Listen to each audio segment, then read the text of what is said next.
자, 여러분, 중국은 과연 언제부터 이런 경제 대국이 됐을까요? 국제사회로부터 많은 비난을 받고 있는 중국인데, 하지만 중국을 알아야 또 저희가 잘 대응할 수 있는 거 아니겠습니까? 모택동부터 등소평, 또 현재 시진핑까지 중국의 근현대 정치를 한 번에 알 수 있는 EBS 클래스 E에서 준비한 아주 특별한 강의, 중국 엘리트 정치, 함께 보고 오시죠. 네, 오늘 이 시간에는 진짜 협의와 타협을 통해서 문제가 해결되느냐, 그런 사례가 있느냐라는 걸 보여드리려고 합니다. 예를 들어서 누굴 차기 총서기 후보로 뽑을 것인지, 누굴 총리 후보로 뽑을 것인지, 이거 굉장히 중요한 문제잖아요. 또 최고 지도자를 어떻게 퇴임시킬 것인지. 그래서 이거는 간단하지만 굉장히 중요한 문제고, 이 집단주의 제도가 운영이 되려면요, 이 두 가지 문제를 해결하지 않으면 안 됩니다. 이게 연령제의 도입입니다. 나이 제한. 연령제가 이게 왜 중요하냐? 두 가지 때문에 중요합니다. 하나가 뭐냐? 권력 투쟁을 완화시킬 수가 있어요. 연령제의 반대말이 종신제예요. 예를 들어서 내가 대통령이 되면 종신제다. 그러면 그 밑에 있는 사람들은 어때요? 자기한테는 차례가 안 오는 거예요. 정상적으로. 저 사람 죽어야 되니까. 그러니까 저 사람이 죽도록 암살을 하든지 아니면 쿠데타를 일으키는 수밖에 없어요. 실제로 그래요. 그래서 대부분 독재국가의 대명사는 종신제. 말은 뭐라고 하든지 종신제예요. 대통령제를 하더라도 계속 당선돼갖고 20년씩 하고 이러면 엘리트 정치는 불안해져요. 중요한 문제입니다. 그래서 엘리트 정치를 안정화시키려면 엘리트 정치에 순환이 일어나게 돼야 돼요. 그래서 필요한 거예요. 문제는 뭐예요? 그게 아니에요. 정치국원과 정치국 상무위원들, 최고의 통치 엘리트들을 누가 퇴임시키냐는 거예요. 그래서 장점인 시대에 딱 들어서자마자 퇴임 규정이 만들어지기 시작해요. 그 중에 먼저 등장한 게 70대 규범. 이걸 언제 들어졌느냐? 공산당 15차 당대회, 즉 1997년에 만들어졌어요. 구체적으로 말씀드리면 15차 당대회를 앞두고 크가지 인사 문제와 세 가지 쟁점이 있었어요. 이걸 풀어야 돼요. 첫째, 전국인대 위원장이었던 차우스라는 분, 어떻게 할 것인가의 문제예요. 그때 전국인대 위원장의 차우스라는 분이 나이가 74세였는데 이분을 어떻게 할 것인가. 퇴진하는 문제. 근데 왜 이게 문제가 됐느냐? 바로 국무원 총리였던 리펑의 문제가 걸려 있어요. 그 당시 국무원 총리였던 리펑은 나이가 69세였어요. 근데 중국 헌법 규정에 따르면 국무원 총리는 2번 하면 물러나야 돼요. 근데 이미 2번을 했기 때문에 1987년 공산당 14차 당대 이후에 총리가 된 사람이거든요. 그러니까 2번 10년을 했죠. 그러니까 69세인 리펑 총리가 다른 자리로 가야 되는데, 아니면 은퇴하거나, 은퇴하기엔 나이가 아직 어리고, 그러니까 리펑은 뭘 요구했느냐? 즉 국회의장 자리를 가고 싶다고 얘기했어요.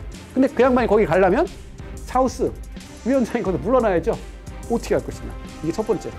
두 번째가 장점인 그 당시 총서기가 상해방을 더 정치국 상무위원 자리에 충원시키기 위해서 7명인 정치국 상무위원을 9명으로 늘리자고 얘기했어요.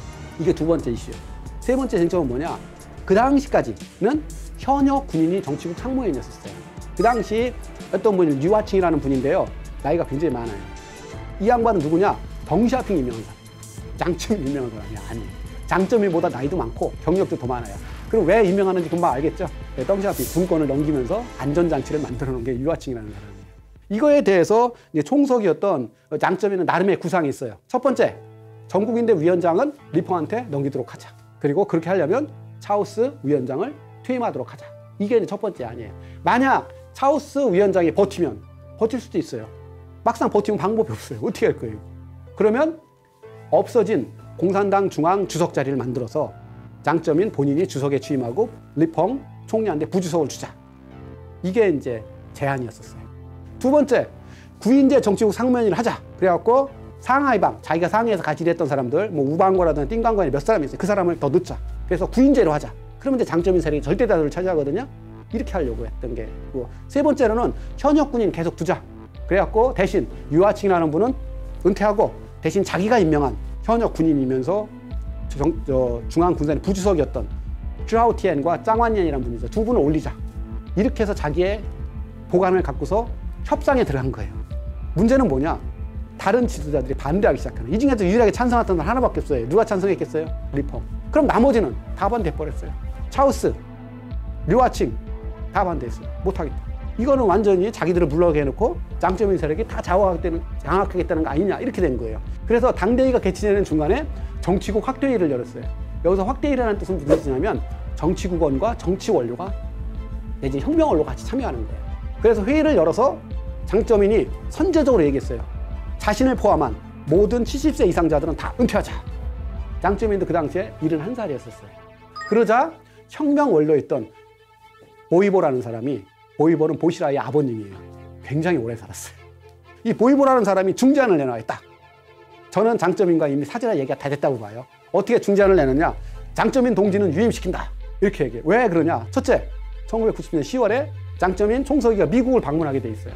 그래서 미국의 클린턴 대통령과 정상회담을 하게 돼 있어요. 정상회담을 앞두고 정상을 바꾸는 건 말이 안 된다, 이거는. 이게 첫 번째 일이에요. 두 번째, 제3세대 지도자들한테에서 제4세대 지도자들, 후진타오를 중심 이런 사람한테 권력을 다 넘기더라도 너무 어리다, 그 사람들. 누군가 중심은 있어야 된다. 그 중에서 특히 장점인은 덩샤오핑이 임명한 제3세대의 핵심이다. 따라서 장점인 동지는 필요하다. 이게 논리였었어요. 그냥 장점인이 얘기했다면 그냥 논쟁이 붙는데 혁명 원로가 해버리니까 방법이 없죠. 그래서 어쩔 수 없이 차오스와 류아칭은 퇴진한다 라고 했어요. 대신 장점인 너도 양보하라 그러는 거예요. 그래서 나머지 장점인이 다 양보했어요. 뭘 양보했느냐?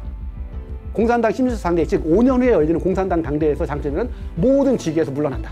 이게 첫 번째. 근데 실제는 안 물러났어요. 중앙군의 주석을 한 번 더 해요. 그래 약속을 깨버린 거예요. 첫 번째. 두 번째, 정치국 상무위원회는 7인제를 유지한다.